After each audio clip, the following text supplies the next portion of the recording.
मोल concept. So guys आज हम ये वाला अपना टॉपिक करेंगे मोल कंसेप्ट। इसके अंदर आपको सबसे पहले पता होना चाहिए, देखो जैसे कुछ क्वांटिटीज होती है हमारे पास जो कि फिक्स होती हैं। लाइक अगर हम 1 डजन की बात करते हैं, सो 1 डजन के अंदर कितने बनानाज होते हैं, how many bananas are present in 1 dozen. So we can say easily that there are 12 bananas. Okay, so अगर हम किसी भी सब्सटेंस की बात करते हैं, कुछ भी मटेरियल की बात करते हैं, अगर हम उसको 1 डजन के अंदर मेजर कर रहे हैं तो it means they are 12 in number. Okay, same way से 1 ग्रोस के अंदर कितने होते हैं आपके 144। ओके, सो इन दोनों टर्म्स के अकॉर्डिंग ये हमारी क्या होती हैं, कुछ फिक्स क्वांटिटीज होती हैं, लाइक 1 डजन 1 ग्रोस। ओके, जिनके अंदर हमें सब्सटेंस की भी फिक्सेशन होती है। सो सेम तरीके से यहाँ पर क्या होती है, हमारे पास एक और क्वांटिटी आएगी जिसको हम बोल रहे हैं मोल। जैसे आपके टॉपिक के नाम से पता चल रहा है मोल कंसेप्ट। सो यहाँ पर हम क्या बोलेंगे, 1 मोल इक्वल टू 6.022 इंटू 10⁻23।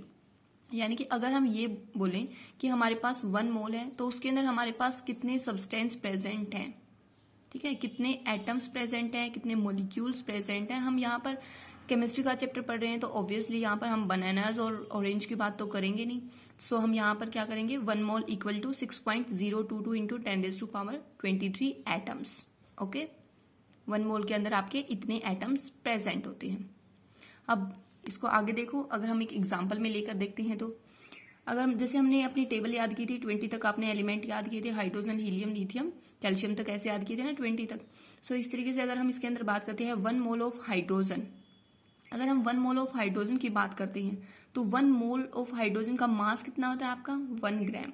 ये आपका वही एटॉमिक मास है जो आपने याद किया था, जो आपने लर्न किया था उस टाइम पर, जो आपकी टेबल लर्न करवाई थी उसमें। सो हाइड्रोजन का मास कितना होता है आपका 1 ग्राम, ऑक्सीजन का कितना होता है 16, कार्बन का कितना होता है 12। ओके, तो सेम तरीके से हम यहाँ पर क्या बोल सकते हैं, that 1 mole of hydrogen equal to 1 gram and 1 mole of oxygen equal to 16 gram. Okay, यानी कि आपको क्या बताना है, सिर्फ कि 1 मोल उसका जो मोलिकुलर मास है उसके इक्वल है। Okay, 1 mole equal to its molecular mass. जैसे अगर हमने हाइड्रोजन का लेते हैं तो हाइड्रोजन का भी वही 1 मोल है और उसका मास भी कितना हो जाएगा 1। ऑक्सीजन का हमने 1 मोल लिया लेकिन ऑक्सीजन का मास कितना पढ़ा है हमने 16। So 1 mole of oxygen is equal to 16 gram. So यहाँ पर अब हम इसको ऐसे लिख सकते हैं, 1 मोल इक्वल टू 1 हाइड्रोजन, यहाँ से 1 मोल इक्वल टू 1 हाइड्रोजन लिख सकते हैं, इक्वल टू 1 ग्राम, यहाँ पर भी लिख दिया। अब हमने ऊपर पढ़ा था कि 1 मोल हमारे 1 मोल के अंदर इतने एटम्स प्रेजेंट होते हैं। सो यहाँ पर 1 मोल, तो यहाँ पर इसके एटम्स लिख दिए, यहाँ पर भी 1 मोल, यहाँ पर भी इसके एटम्स लिख दिए।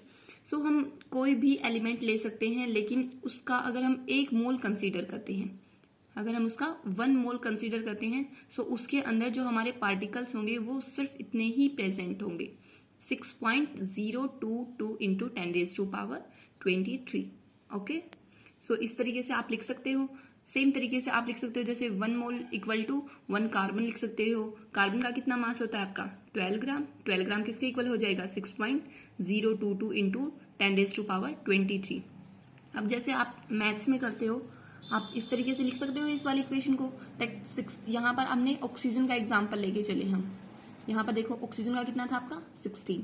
सो यहाँ पर हमने ऑक्सीजन का एग्जाम्पल लिया है, 16 gram of oxygen contain 6.022 into 10⁻23 atoms.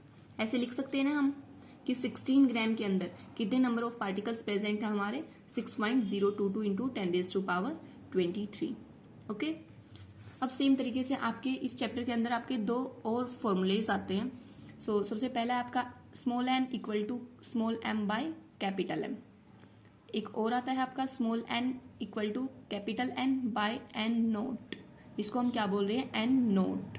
ठीक है, अब देखो ये हमारे किसके लिए है, small n is stand for number of moles, small m stand for given mass. देखो जो आपका फर्स्ट वाला है small n equal to number of moles, जैसे हमने यहाँ पर पढ़ा था ना 1 मोल 2 मोल 3 मोल ऐसे हो सकते हैं। देखो यहाँ पर 1 मोल के अंदर इतने थे, तो 2 मोल अगर हम यहाँ पर करेंगे तो इसके मल्टीप्लाई में भी 2 हो जाएगा, यहाँ पर 3 करेंगे तो यहाँ पर मल्टीप्लाई में 3 हो जाएगा। इस तरीके से जो हमारे नंबर ऑफ मोल्स हैं वो हमारे कितने भी हो सकते हैं। Then small m equal to given mass. Given mass यानी कि जैसे हम कुछ भी मटेरियल लेने जाते हैं, मान लो हम टमाटो लेने चले गए तो हम क्या बोलते हैं 1 kg 2 kg इस तरीके से। सो गिवन मास हमारा ऑलरेडी यानी कि हमें कितना चाहिए, सो उसके अंदर हमें जो हमारे न्यूमेरिकल्स आएंगे उसके अंदर गिवन मिलेगा। Okay, then third one is capital M. Capital M equal to molar mass. Molar mass जो हमने ये वाले निकाले थे ना, दैट हाइड्रोजन का होता है हमारा 1, ऑक्सीजन का 16, कार्बन का 12, जो हमने एटॉमिक मास निकाले थे वही है हमारा capital M. Okay, molar mass. Then small N equal to given number of particles, sorry capital N equal to given number of particles, यानी कि ये वी वैल्यू आपकी निकल जाएगी, यानी कि जैसे आप इसके अंदर वैल्यू पुट करोगे ना तब ऑटोमेटिकली ये भी आपका हो जाएगा। Then N nought is stand for Avogadro number. ये आपका एक यानी कि जो एन नोट है आपकी, जो ये वाली वैल्यू है ना हमारी 6.022 इंटू 10⁻23, इस वैल्यू को ही हम क्या बोलते हैं एवोगैड्रो नंबर। ठीक है, एवोगैड्रो नंबर की वैल्यू कितनी हो गई आपकी 6.022 इंटू 10⁻23, और इसको हम कैसे डिनोट करते हैं एन नोट से। ओके, सो दोनों हो गए। इसी तरीके से आपके कुछ न्यूमेरिकल्स आएंगे जिनके अंदर आपको कोई भी दो जो आपकी क्वांटिटीज हैं वो गिवन होंगी और थर्ड वन है वो आपको कैलकुलेट करनी होगी।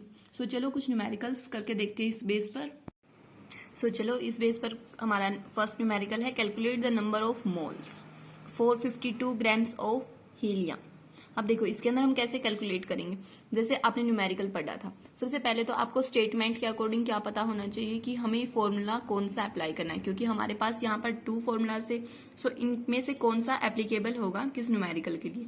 ठीक है, तो यहाँ पर देखो आपका क्या दे रखा है 52 ग्राम्स ऑफ हीलियम। 52 ग्राम क्या है हमारे पास, देखो यहाँ से देखो 52 ग्राम्स ऑफ हीलियम क्या दे रखा है यहाँ पर, दोनों फॉर्मूलाज में से एन क्या है हमारे पास नंबर ऑफ मोल्स। ठीक है, देखो यहाँ पर इन्होंने क्या बोला है calculate the number of moles. So small N तो हमें क्या करना है यहाँ पर अपना कैलकुलेट। ओके, एक टर्म हो गई हमारे पास, बट स्मॉल एन तो इन दोनों फॉर्मूलाज के अंदर है। अब हमें देखना है हमारे पास स्मॉल एम है या फिर एन की वैल्यू दे रखी है 52 ग्राम्स है। अब मैंने बताया था कि जो आपका स्मॉल एम है वो क्या है आपका गिवन मास, यानी कि हमें कितना केजी है जो हमारे पास मटेरियल चाहिए है, तो इन्होंने क्या बोला है 52 ग्राम्स। तो ये आपकी किस चीज की वैल्यू हो गई यहाँ पर स्मॉल एम की, small M equal to 52 grams.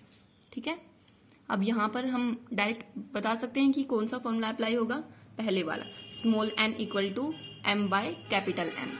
ठीक है, तो यहाँ पर लिखते हैं हम small N equal to small M by capital M. ठीक है, अब देखो यहाँ पर स्मॉल एन हमें कैलकुलेट करना है, एम क्या है हमारे पास गिवन मास, गिवन मास हमें दे रखा है 52 ग्राम्स। सो यहाँ पर 52 बाय एम, एम क्या है हमारा molar mass, M stand for molar mass. अब मोलर मास किसका निकालना है हमें यहाँ पर, देखो दे रखा है हीलियम, हीलियम का मोलर मास कितना होता है आपका, हीलियम का कितना होता है भाई 4, तो यहाँ पर हम बाय 4, अब ये कट हो जाएंगे, N equal to 13। So number of moles कितने हो गए यहाँ पर आपके 13। ठीक है, ऐसे कैलकुलेट कर सकते हो। चलो एक और ट्राई करते हैं 48 grams of C, C stand for carbon. Okay, so यहाँ पर भी क्या है 48 ग्राम्स, वही हमें नंबर ऑफ मोल्स कैलकुलेट करने हैं, एन की वैल्यू हमें कैलकुलेट करनी है, और हमारे पास क्या है स्मॉल एम गिवन है यानी कि 48 ग्राम। ओके, हमें निकालना क्या है यहाँ पर, यानी कि जो हमारे पास फॉर्मूला है वो कौन सा अप्लाई होगा small N equal to small M by capital M. ठीक है, तो स्मॉल एन कितना हो गया हमारे पास यहाँ पर, वही कैलकुलेट करना है। स्मॉल एम की वैल्यू कितनी हो जाएगी 48, एम एम यानी कि molar mass, molar mass carbon का, कार्बन का मास कितना होता है आपका 12, तो यहाँ पर 12 4 जा N equal to 4। So number of moles कितने हो गए आपके यहाँ पर 4।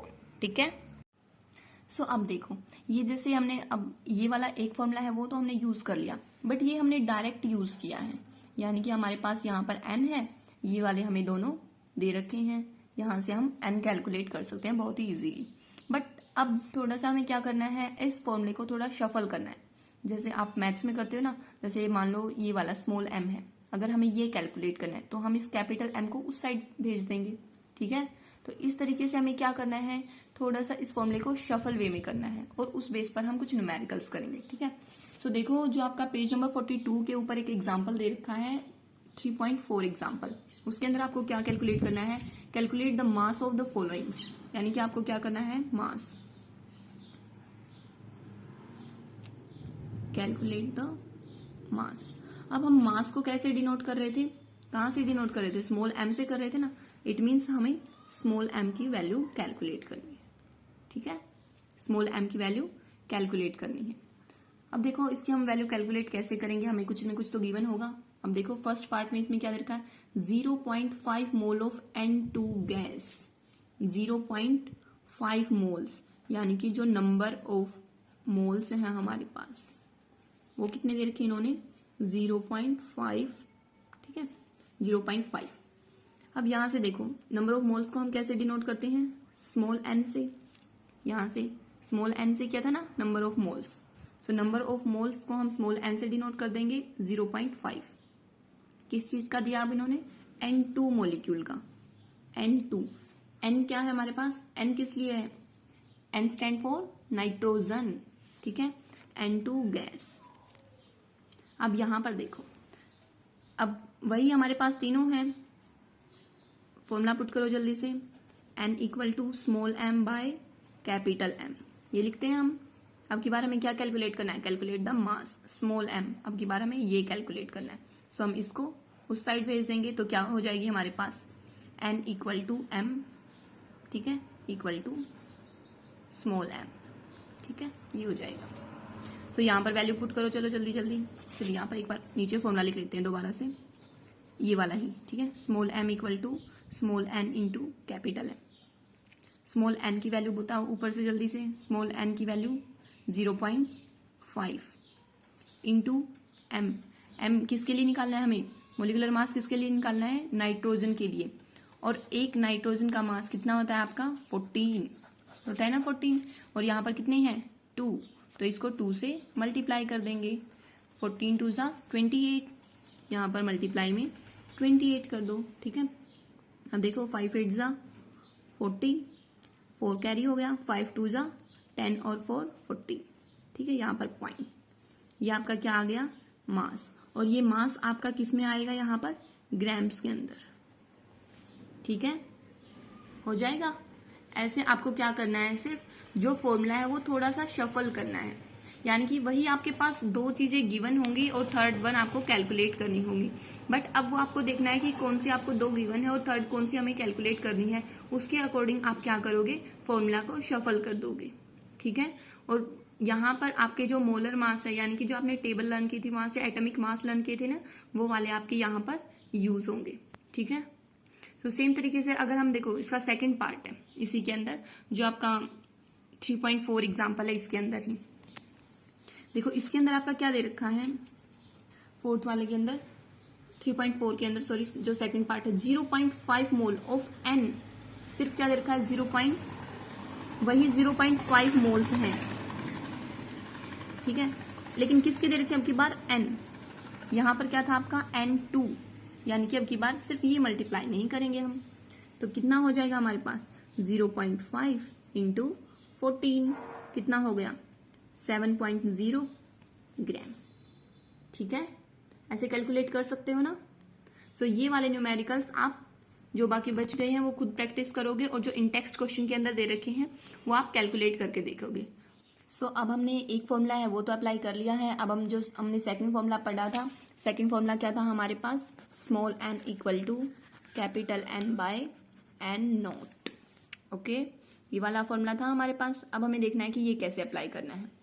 सो अगर हम यहाँ पर एक एग्जाम्पल की बात करते हैं जो कि आपके पेज नंबर 41 के ऊपर दिया हुआ है 3.3, इसके अंदर आप सेकंड पार्ट देखिए, 12.044 इंटू 10⁻23 नंबर्स, कितना दे रखा है आपका, 12.044 इंटू 10⁻23 नंबर्स दे रखे हैं। Number of helium atom, number of helium atom दे रखा है। ये बात ध्यान रखना कि किस चीज के पार्टिकल हमें दिए हैं, कौन से एलिमेंट के पार्टिकल्स दिए हैं, ओके, हीलियम के लिए यहाँ पर। अब हमें यहाँ पर क्या कैलकुलेट करना है, नंबर ऑफ मोल्स, ठीक है। नंबर ऑफ मोल्स कैलकुलेट करने हैं। तो हम कैसे कैलकुलेट करेंगे यहाँ पर, अब देखो एक तो हमें गिवन है, चलो नंबर ऑफ हीलियम के एटम्स दे रखे हैं हमारे पास यहाँ पर। सो इसको हम कैसे किससे डिनोट करते हैं, एन से। एन हमारे पास क्या थे, नंबर ऑफ पार्टिकल्स ही तो थे, तो ये वैल्यू हमारे पास किसकी आ गई, कैपिटल एन की। अब एन नोट की वैल्यू हमें पता है, एन नोट की वैल्यू बताओ जल्दी से कौन सी वाली थी, जो एन नोट है वो आपका किस लिए है, एवोगैड्रो नंबर, बताया था ना अभी, एवोगैड्रो नंबर। और एवोगैड्रो नंबर की वैल्यू कितनी होती है हमारे पास, 6.022 इंटू 10⁻23। ठीक है, एन की वैल्यू है, एन नोट की वैल्यू है, तो स्मॉल एन इजीली कैलकुलेट कर सकते हैं। Small N equal to N by N nought, value put करो 12.044 इंटू 10⁻23 बाय 6.022 इंटू 10⁻23। यहां से ये कट हो गया, अब देखो यहां से डायरेक्ट 2 पे कट हो रहा है ये, okay. So small N equal to 2 हो गया। ये वाली जो वैल्यू है आपको एन नोट की, ये आपको लर्न करनी है, ये कांस्टेंट वैल्यू है, यानी कि ये कभी चेंज नहीं होती है। ठीक है, 6.022 इंटू 10⁻23। इसी के अकॉर्डिंग जैसे हमने फर्स्ट वाला फॉर्मूला है वो शफल करके देखा था, सेम तरीके से आपका ये वाला फॉर्मूला भी शफल हो सकता है। मान लो हमारे पास नंबर ऑफ मोल्स दे रखे हैं, ये हमें ऑलरेडी पता है, बिकॉज ऑफ ये कांस्टेंट वैल्यू है, ये चेंज होगी नहीं। सो हम ये वाला एन निकाल सकते हैं, बहुत इजीली निकाल सकते हैं ना, निकाल सकते हो। ओके, सो इसी के साथ आपका ये वाला चैप्टर है जो कंप्लीट हो गया है। अब आप इस चैप्टर को अच्छे से पढ़िए और इसके नोट्स प्रिपेयर कीजिए, और साथ साथ में आप इसके इन टेक्स्ट क्वेश्चन है वो फाइंड आउट करके मुझे सेंड करोगे। ओके, अगर कहीं पर कोई भी प्रॉब्लम आती है then you can ask any time. Thank you.